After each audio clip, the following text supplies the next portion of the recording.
Hello, and thank you for joining us. I'm Wilson Stribling. Welcome to another edition of At Issue, where we discuss and debate the critical issues facing the state of Mississippi and how these issues impact you. At Issue tonight, we're beginning to see how changing the state's funding for education would affect individual public school districts. Republican lawmakers hired a consulting firm called EdBuild to analyze the state's current funding formula, the Mississippi Adequate Education Program, or MAEP. EdBuild's recommendations were presented to lawmakers last week. Now, the Associated Press has taken those suggestions and calculated how much money each district would receive from the state if the legislature were to adopt the plan as is. So let's look first at the top 10 school districts that would receive the biggest increase in funding per student.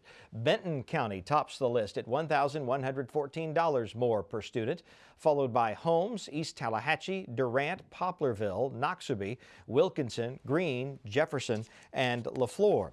Now here are the bottom 10 districts, the districts that would receive less per student. Choctaw County is at the bottom of that list at more than $4,000 less per student. Some large districts would also get less. Pascagoula-Goshen would take an overall $14 million hit, and Madison County would get $9 million less. We'll talk more about all this with Austin and Brandon in just a moment. Internet retail giant Amazon will start collecting state sales tax from Mississippi customers, generating millions of dollars for the state's cash-strapped general fund. The announcement was made by the Department of Revenue this week. Revenue Commissioner Herb Frierson says it's estimated the company will take in anywhere from $15 to $30 million for the state. Ultimately, the Department of Revenue wants all companies with more than $250,000 in sales in Mississippi to pay up starting July 1st. Here's House Democratic Leader David Beria of Bay St. Louis on the idea of an internet sales tax. I'm not opposed to that, but I want to know what that looks like. I want to, again, study it a little bit. We would want to, I think, take a slow approach on that, but I'm not opposed to the idea. The state is starved for revenue, period. Due to large corporate tax cuts, we don't have enough money to provide the services that we're required to provide as a state. We're cutting budgets. We have to find revenue. Governor Phil Bryant released this statement. Governor Bryant says, quote, "I commend Department of Revenue Commissioner Herb Frierson and his team for leading these negotiations. Obviously, this will provide more revenue to the general fund starting this fiscal year to help support core government services like law enforcement, our military, and public education." A bill to limit the powers of the Democratic State Attorney General when engaged in litigation resulting in big payouts passed the Republican-led House this week. House Bill 555 passed along party lines by a vote of 63 to 55. It calls for Attorney General Jim Hood to get permission from a 3-member board before filing any lawsuit on behalf of the state that could result in a judgment of $250,000 or more. The governor, lieutenant governor, and secretary of state, currently all Republicans, would be on the board and would make the call. Critics say the Attorney General picks political allies to hire to file lawsuits. Here's what the Attorney General says about it. He says the bill is, quote, "an unconstitutional political power grab that puts the interests of corporations ahead of Mississippi citizens." Many proposals to change election laws are going to the floor of the House for a full vote. House Bill 228 calls for an in-person early voting system 14 days before an election. House Bill 373 would allow first-time voters to register online with a valid driver's license. And House Bill 1054 would create a legislative study committee for voters' enfranchisement to restore some voting rights to people who have been convicted of nonviolent felonies. We spoke with the Secretary of State, Delbert Hosemann, about these election issues. The House passed early voting and an online registration process. The Senate did not take it up when it came out of their committee. So you can see a natural reluctance there, and what you'll see is a competing bills from a House and a Senate. Then there'll be a conference committee report in which the 2 chairmen and 2 others from each House and Senate will get together and see if they can really rough out what the differences were. But you see clearly there were differences on early vote and online registration. The Senate didn't bring it out and the House did. We're keeping track of lots of legislation moving through both chambers this week. Here are some bills of interest. Senate Bill 2469, also known as the Blue Lives Matter bill, passed the full Senate by a vote of 37-13. It calls for increasing penalties for harming a police officer, a firefighter, or an emergency medical worker. House Bill 203 narrowly passed the House Education Committee. It calls for school boards to get approval from voters before they can raise property taxes.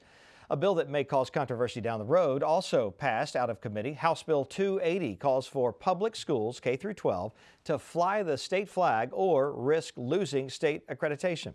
And House Bill 539 would require all backseat passengers in a car to wear seatbelts. That bill made it out of the House Transportation Committee. Proponents of school choice rallied at the Capitol this week. Hundreds of students, parents, and teachers wore yellow scarves symbolizing School Choice Week. They say they want to celebrate the options parents have to educate their children, and they're urging lawmakers to expand those options, like charter schools, for families who currently don't have options. That it should not matter what a kid's zip code is, nor should it matter what a kid's mom and dad do for a living. Every kid in our state deserves an opportunity for success. Well, we've made some great progress, but unfortunately for many kids in Mississippi that don't have the financial resources that other people do, they still don't have enough choices. So we have a few charter schools in Jackson, and we have a few scholarship programs for special needs or dyslexia. But the truth is, every kid in the state ought to be able to choose where they send their kid to school, whether that's a public school, charter school, or private school. And we want to see the education dollars follow students to the best school that'll meet their needs that their parents chose for them. She loves her school. She loves to be at her school. She loves her teachers. She loves her classmates. It's a cozy environment. It teaches them that they have that choice to raise their hand and say what they need to say and get the help that they need to get and not just get shunned off. And I just love that. I love it. Choice and vouchers and all these charter schools are all ideas that I think are worthy of some study and possibly some movement to at some point. But the great emphasis has got to be on a strong public school everywhere. And that's where this administration, I think, has totally failed. It's a diversion to talk about choice instead of trying to uplift and upgrade and move forward the public schools that we have in place now. That's just my feeling. Well, I looked at the report that we received on our charter schools this past year, and they didn't perform any better than our public schools. But if you look at our charter schools, we give them more flexibility. There's more flexibility needed in the school system. Give it to our school systems so they can address those needs. We should further strengthen our schools, and we should listen to educators and determine what is best for those schools. People supporting rights for immigrants were at the Capitol this week. Led by the Mississippi Immigrants' Rights Alliance, they say they want state lawmakers to refuse to support legislation that would promote fear and discrimination of immigrants. One bill under consideration would require employers to hire only legal immigrants or U.S. citizens. Well, let's get straight to the point now with views from both sides of the aisle. Brandon Jones is a Democrat. He's an attorney with the Beria Jones law firm and a former member of the Mississippi House. Austin Barber is a Republican national strategist. He's the founding partner of the Clearwater Group. Good to have you both back with us. Austin, good to have you back this week. Missed you last week. Let's talk first about Ed Bill. We've got numbers now compiled by the Associated Press. We're getting a sense of how the Ed Bill plan, if adopted as is, might affect individual districts. Brandon, were you surprised by some of what you've seen with the numbers? Well, interestingly, the Associated Press is the only group that has provided specifics about how or what might be implemented. Of course, we heard the presentation from Ed Bill, but right now all we have are dummy bills. And for viewers at home, a dummy bill, it's going through the House and the Senate. It essentially brings up every code section that would be needed in order to make a change to the educational system. Now, my feeling is only a dummy votes for a dummy bill because you don't know what it is. With all the interest in this movement, with education being what it is in terms of importance, you would hope we would get more specifics. I don't think you're going to see Democratic legislators vote for a bill that doesn't answer or satisfy these three questions. Number one, what is the overall cost? Number two, what is the impact to the individual school districts? And then number three, can we expect our taxes to be raised at the local level, and if so, by how much? Yeah, I can't argue with that. I do want to check your record of voting on dummy bills when you were in the legislature. I'm joking. I'm sure you voted against them all. Listen, I should applaud Jeff and me. I mean, he writes for the Associated Press, is a good reporter. His daughter happens to be on my soccer team. She's a good little soccer player, but good for him. He put some meat on the bone here. But I think what viewers at home have to understand, and what we have to understand, and Brandon knows this way better than I do because he was in the legislature for for 4 years, is that until the details of the bill get put out there, we really don't know what the impact will be. And so I want to sort of wait to make any real judgments, Wilson, until we see what the legislature's going to do. Do you think this is an indication that maybe we won't see an education bill? Because I'm wondering if, with all the energy that's been put towards this, I think you and I agree, you have to know what you're voting on. Of course. And with all the vetting that's going on, you have to, before it goes through the committee process, of course, before it hits the floor, you would want more details. Do you think this means we won't see a final proposal? I don't know. They still have over 60 days left in the session, which is a long time. 2/3 of the session is a 90-day session this year. I have said, and I'm on the record on this show saying, I think this takes 2 years. They may get it done this year. If they do, kudos to them. I think it's a good thing that they're sort of going to come up with a new formula for how we fund public schools. But yeah, I mean, it's going to take some serious conversations at the committee level, serious, like hours and hours and hours on the House and the Senate floor, and then it'll probably go to conference as well. Let's dive into it a little bit. You applauded the reporter who brought this out. Should it be up to the Associated Press, though, to find these numbers? We're seeing them on the screen there. The press should certainly be a watchdog and shine the light in dark places, but shouldn't this information be provided to lawmakers before they vote on it? Of course, absolutely, and I feel very confident that it will be. I know the Lieutenant Governor and the Speaker and their Chairman Moore and Chairman Tollison, will put that out there soon. Because they're saying, just like Brandon's saying, they know, just like Brandon is saying, that legislators will need plenty of time to go through this. Yeah. They're going to want to know, whether they're in Yazoo County or Yalobusha County, how does it affect their local school system. And here are the numbers that the AP compiled. This is the per student number, the increase per student that would be expended through the Ed Build program, again, if it were adopted in whole now. Now, if we can also take a look at the bottom 10, the districts that would actually lose money or get less money than they currently do, and it's some of the higher performing schools that would stand to lose funding. Including my alma mater. I'm a graduate of the Pascagoula-Goshen Public School District, and it looks like that $15 million hit. That's a big hit. No way we absorb something like that in Jackson County without raising local taxes, which is interesting. We mentioned another bill that passed the Education Committee this week, interestingly, that would require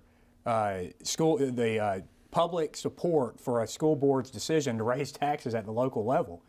You can easily see how a local school district could be hamstrung by adopting the Ed Bill proposal with those budget figures we just saw, but then not being allowed to raise taxes without some external support more than what's required now. And I like local input on the ability to raise taxes.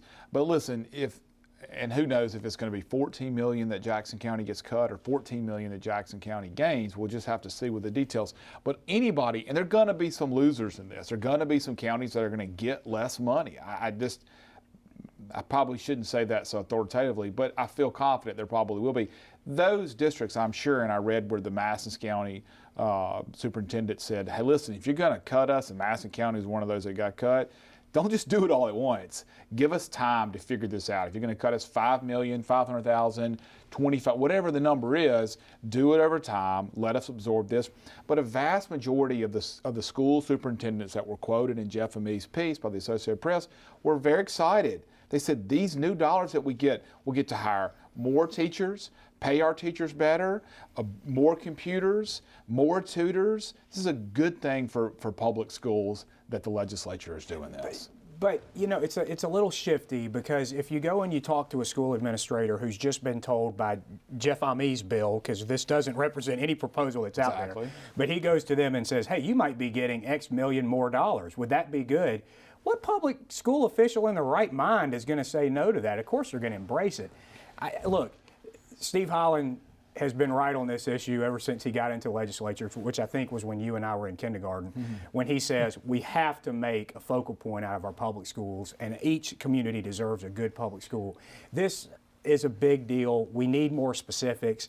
I applaud the press for digging into the numbers, but we need leadership. If they are going to go forward this year, we need leadership. Get those details out quickly so that we can start processing through it. And we do. Public schools have to be a focus. Unfortunately, this is a big deal. We've seen 2 new stats that have come out in the past few months. High school graduation rates up over 10%, I think from 70 to 82%. That is a big, big deal. And then secondarily, or the kids that are going from 3rd to 4th grade, they're doing it at a much higher level with the testing that they're doing. It's a big deal. It's because of the 3rd grade reading gate that this legislature put into place last year or the year before. Two good things. It is, that's right. Well, still on the topic of education, we had the video there of the rally at the Capitol from the folks who were asking for more choices, more school choice. It was a very organized event, a lot of people there with the yellow scarves and all.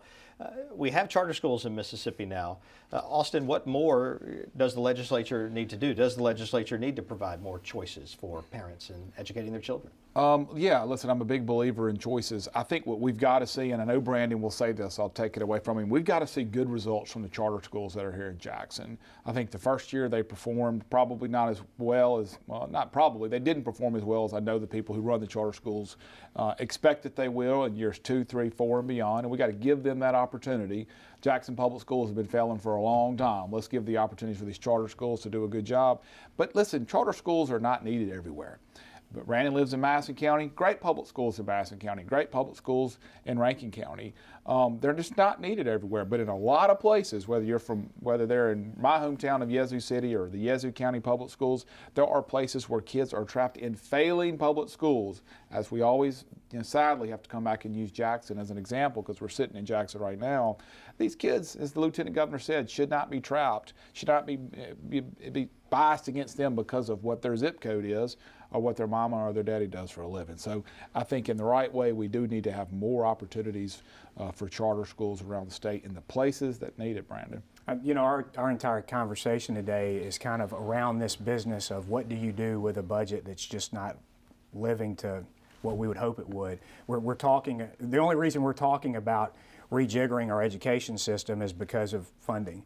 At a time like this, when the governor is talking about consolidating so many agencies, when we're talking about how to cut money, it's strange to think about diverting public funds into a private group that doesn't have oversight, that doesn't have local communities overseeing their success rate, and to think of giving them even more power or control or more franchises. That's just not where we are. I mean, right now at the state capitol, they're discussing how many agencies we can fit into one governor's office, under the understanding that we need to cut back. So when you're cutting back, it's just not a time to divert public dollars to private schools. Yeah, I think that Brandon brings up some good examples of taking 2 or 3 agencies and putting them into one. I think that is not as much because, we're in a budget crunch, because that is what these guys believe philosophically, that we may have duplication of efforts between whatever agencies, and if we put them into one, we can save some money and do a better service for the taxpayers. I hear what you're saying, but I don't think that is necessarily 1 + 1 = 2 on sort of the education front, from my point of view. I wonder, Wilson, since it was an issue, if we could talk about it a little bit. The consolidation conversation was big, and of course we have everything from mental health, community mental health, talk of collapsing those, talk of the Mississippi Arts Council moving it over. I'm not mistaken, MDOT moving it over. Good luck with that one. Well, I tell you, I think I hope that we don't go there with any of them, and I'll tell you why. Whenever these agencies were formed, the understanding was that we needed third parties who were experts in these areas to oversee them. And you don't like the idea of politicizing things like transportation dollars. Now, Austin, you and I know in our own cynical way that happens. But the idea of having a third-party board made up of professionals who understand the issues has been an effective way to do it. Certainly the arts and humanities, man, that is something that Mississippi has really gotten right. Despite all of our various fluctuations and our different political differences, man, we have been so strong when it comes to the arts and humanities. It would be nice to see the people who have led that effort, continue to have control, continue to cast vision. I don't want a bureaucrat doing that. I want an artist doing that. I don't want a penny pincher or a bean counter to tell us where we should be moving with our arts and our different resources to really foster the arts. So, and here's another thing too. You made me remember something. The chairman of Appropriations in the Senate made the comment that even consolidating these wouldn't result in a cost savings this year. So now I'm really puzzled as to why we would do it. It just seems, Austin, from my perspective, like a politicalization of something that really doesn't need to be politicized. I can't imagine Buck Clark said that. I'm not doubting you. Maybe you misread that. Maybe he was misquoted. That wouldn't make any sense. Buck is, of course, the state senator who's the chairman of Appropriations in the Senate, for those at home who don't know who Buck Clark is. And an accountant. An accountant, really smart guy. He is, good guy. I think his philosophy and the lieutenant governor is just to try to find things that we do would save money, improve efficiencies. And listen, just because, I'm going to use this example, just because they may say, hey, we're going to move the Arts Council or whatever it's called, I'm sorry, I don't know the formal name. Arts Commission, thank you, to MDA, which was the Mississippi Development Authority. Yeah, Mississippi Development Authority, thank you. We got to get rid of acronyms around here. That doesn't mean they can't take a Malcolm White or someone like that and say, we're just going to house you over here, we're going to save some money without having to have this office. Maybe that's a bad example on my part, but we'll see. That's a long way, just theory right now. There are lots of opinions about that out there, obviously, sure. Because of the arts and their stability in this state for a long time. You talked about the budget and the need for more revenue. That's a common conversation. Yeah. One new source of revenue, if you want to call it new, but new money is going to be coming into the state from Amazon in particular, where Amazon will start charging state sales tax on purchases made in Mississippi on Amazon. They're a huge company. Do we expect now to see other companies follow suit? That's what the state would like. I think so. I think this is a good thing. I mean, listen, this is a user tax. This is a tax that's been on the books. It's just sort of loosely been enforced. I talked to a good friend of mine, who's been a longtime friend of mine for my whole life, who's a small business owner on Main Street in Yazoo City, Mississippi. He loved this idea because he sees this as an opportunity to level the playing field for sort of small businesses, which we have throughout Mississippi. They're the backbone of our economy. And he sees this as a real opportunity to level the playing field with the Amazons of the world. But from a budget perspective, which was sort of the genesis of your question, yes, Herb Frierson, boy, he's doing great things already as our revenue commissioner who runs the tax office here for Mississippi. He said this could bring somewhere between $15 and $30 million annually just for Amazon. So think of all the others that are out there selling products online in Mississippi. This would certainly be a boost for the general fund in Mississippi. Yeah, no question. Let's talk about infrastructure. Do we see any ray of hope for having an infrastructure bill this session? Austin hates when I get wound up on this particular question. I'll try to not lose it today, but this is a big problem. This is one of the glaring issues facing our state. Going into the session, we all agreed across the aisle that this was a huge issue, and we're going to leave this session without a solution. It's looking more and more likely we're going to leave this governor's entire term in office without a solution. That's a big policy failure. Republicans have the governor's mansion, they have the Senate, they have the House. Any priority that is their priority, they can pass right now. They own this government. And so if we do not have an infrastructure solution, then Republicans have failed on what is a huge policy question. And that's not something that I revel in because we all know how important basic infrastructure needs are. Companies don't invest in places that don't have good roads and bridges. It's a public safety concern, all the things we've talked about on this show. But to me, this looms large over the Republican government and is a black eye. So why no bill? I think this is going to go down to the last minute of this session. So Brandon does not like that at all, and most people don't like it, but this is sort of the art of the legislature on tough issues. Brandon will remember this. Sometimes there are big issues that are complicated, and you're trying to figure out either how to kill a bill or pass a bill or how to fund a project that's important to the state, and it just goes down to the last minute. And I think that's what will happen with infrastructure.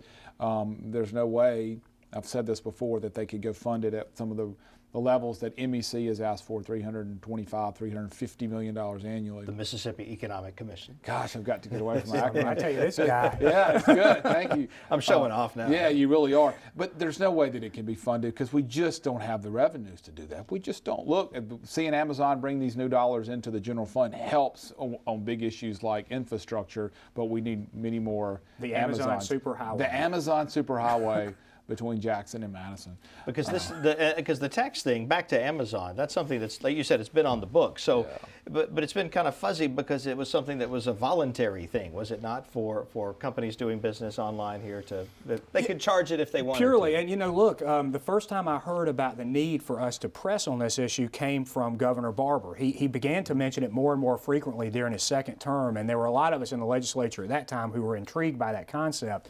It just makes good sense from a whole lot of perspectives. You mentioned the small business perspective here in state, but of course the revenue too. And look, this is happening in other states. Other states have exerted themselves in this way and have for some time. So this is you sometimes hear me say Mississippi has a low self-esteem.